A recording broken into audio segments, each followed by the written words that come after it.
Hi guys, and welcome to another review with Let's Talk Automotive. My name is Fanie Skalsen. This is Fritz de Jager, normally behind the scenes, but in this case, very much so in front of the camera. Because I was behind the steering wheel. Because you were behind the steering wheel. So we had the opportunity to go on an 11-day trip in the Kalahari to do a film shoot for Footpack Diaries. And you were on a bike, Yes. but I was doing camera and behind the scenes like I usually do, so I had to be in a bakkie. So we had to get a backup vehicle for the trip, and that's where this beautiful Navara came in. So thanks to Nissan South Africa for actually allowing us to take this vehicle on this adventure. And what an adventure, Fanie. Exactly, Fritz, and we thought that a trip like this would probably put the vehicle through its paces properly. It was a proper test in the environment that this vehicle was made to be. And in my mind, Fanie, in older versions of the Navara, I had an impression that it's more of a city vehicle. It wasn't really geared for the rough and tough. So we put it through the paces. We had a constant trailer on the back. We had a canopy that was heavily loaded. The terrain was sandy, rocky. We did 4,000 kilometers in this trip. So we put it through its paces. So now that we're back in Pretoria and the trip's over, Fritz, let's talk about the experience. And first of all, let's talk about, we started here in the driveway at the studio, fully loaded, trailer, 2 bikes, all our supplies, all the camera equipment, everything, and off we went on the highway to Uppington.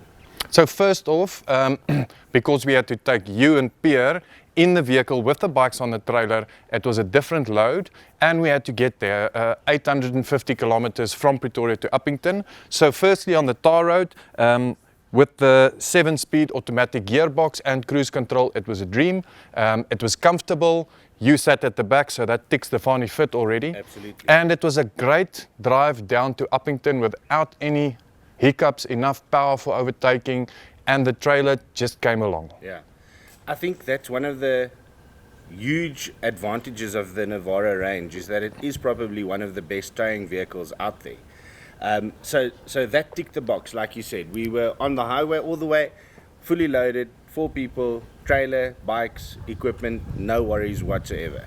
And then we got to the campsite and we had to transition. So we took the bikes off, reloaded everything, and we filled up all the tanks on the roof, adding another 180 kilograms of fuel on the canopy. And that was off-road from there all the way. And remember, I had to keep up with the bikes. Yeah, it was an interesting track. We did some of the very, very rough and tough eco 4x4 route. We did lots of sand, we did lots of riverbeds. How was this vehicle off-road in your experience? Okay, to start off, I'm a plaasjaapie, so I've done a lot of not on the tar driving, Yes. but not 4x4 hardcore off-road per se. So first time I drive a 4x4 in automatic, Yeah. so that was a learning curve for me. Sometimes I failed where I didn't choose high or low range, but I did a lot of low range in the sand and crawling up the rocks with the trailer behind me. And I did a lot of 4 high, just faster transition to catch up with the bikes. And all in all, it was a marvelous experience. The power, the gears, the comfort. We'll have to talk about the suspension because this blew me. This is exactly something that we spoke about in the previous review, was the upgraded suspension on this model versus the previous one. So now, put through its paces, we can honestly say that in every situation the vehicle was in, the suspension is actually, and it's stock standard. This is what we also need to mention. This vehicle was stock standard. The only thing that we changed on here was the tires. I put some other tires on and some accessories, but you're right. And I must say it's actually scary that I look at the road surface and think this is going to be rough, and the Navara just handles it. So back to my previous point, the previous impression I have had of the Navara is totally changed. I'm a bakkie lover, and my next bakkie is probably going to be a Navara because it's a real bakkie now. Yes. And I think it's a workhorse. It really impressed me. Let's just mention that this is the LE spec, so sort of the middle of the way. Obviously the Pro 4X and the Pro 4 or the Pro 2X is a higher specification as this, but I think this LE spec in auto 4x4 did everything that we wanted it to do. There was nothing that I needed. It's got the radar, so once or twice it told me that I'm a bit close. It had all the sensors. Maybe the reverse sensor and the towing is a bit irritating, but there's a bypass button. So it had everything I needed. And the XL, am I correct? LE. LE. The LE comes with an 18-inch rim, which might sound like a bit of a low profile, but still, when we deflated the tires to about 1.5 bar, it improved the traction tremendously, and we went everywhere where the bikes went. You said Eco 4x4 route.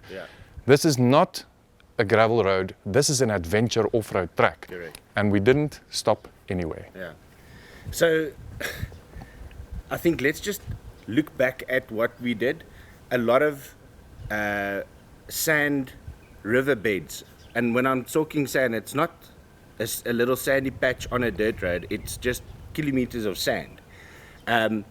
So there you were comfortable with everything, even with a trailer on the back. Well, a trailer is like a big anchor. So there was about 2 times where I went flat on my belly, and we had to deflate, and I had some help from the other vehicle that gave me a little pull, but every time I actually got out on my own. So with a trailer that's heavily loaded, it's a challenge. And but it's not a fented trailer, eh?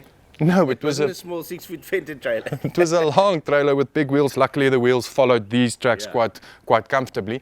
But then on some places, I had the opportunity to get rid of the trailer, and then this was a little bouncy bunny. It was so comfortable. I didn't stop anywhere. I could do the uphills, the red sand dunes, and it was also great fun on the sand, on the salt pan.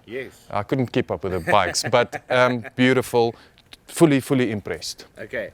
We also did some technical off-road riding, 4x4, up a little hill that we'll also show the viewers while we're talking about it. Lots of big rocks, lots of big holes, so lots of suspension travel again, and that again with the trailer behind you, and made it quite easily. So it was a bit tricky because the trailer was long, so the trailer actually did a shortcut with each turn, and I didn't have a lot of space on the outside. So one thing that was a bit tough for me was the height of the nose, and the back was dropped because of all the weight, so I couldn't see. There was a lot of places where I really needed some more vision, but I had France in front guiding me, and then I took that uphill in low range, and the power delivery on the automatic was marvelous. So it was physically just a tap and go, and I could crawl up nicely, never had an issue, never had an hiccup or too little power, and also at rimvastmaak. It was an extreme downhill, and I thought, am I going to get back up? And I took it in low range because I'm a novice, and it handled beautifully, gave me the correct power at the correct time, and wheel slip was almost never an issue. Okay. So Fritz, I don't think there's much more to say about this Navara. I think Pete and I both gave this bakkie a 10 out of 10 in our normal on-road review.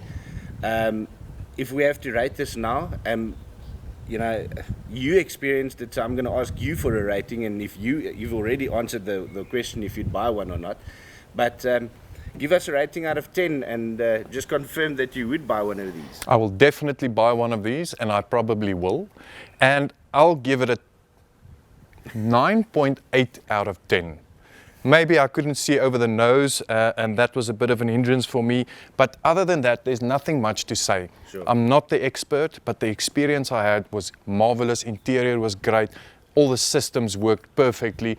The keyless system didn't bug me at all. There was nothing I needed more from this vehicle, except for my name on the registration paper. All right, perfect. All right, thank you very much, Fritz, and thank you very much, Nissan South Africa, and also a big thank you to My Ride, who was our travel sponsor for this trip.